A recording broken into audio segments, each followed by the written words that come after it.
binigay para isampal sa mga mukha natin na wala tayong pera, wala tayong jowa, wala tayong pera at wala tayong jowa. Talagang inulit ko para mas ma-realize mo na walang maganda sa araw na ito, kundi ako. Mga yes friend, it's me, it's a girl DJ Ganda Wanda. Kasama yun na dito sa 101.1 Yes FM. Hindi naman naging maganda ang araw mo. Ay naku, mali yan. Sabi nila, dapat daw simulan mo ng maganda ang araw mo. Kasi madadama yung mga susunod na araw kapag ganun. Diba? Kung sisimulan mo ang araw mo ng busangot ka, magtutuloy-tuloy yan. Kaya bawas-bawasan natin ang pagiging nega.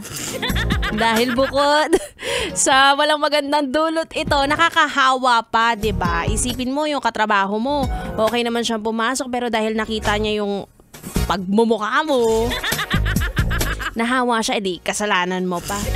Try mo rin ngumiti kahit peke. Sabi nila nakakahawa daw yun eh.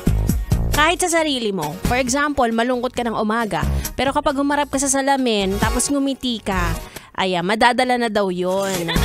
Magiging natural na daw. Pero mas maganda pa rin kung ang pagngiti mo ay may rason. Pero kung wala pa, sige, magsettle ko muna sa peke.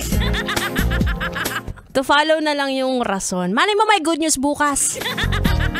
Di na-advance ang pagngiti mo, diba? Pwede naman yun. Anyway, ako na lang rason.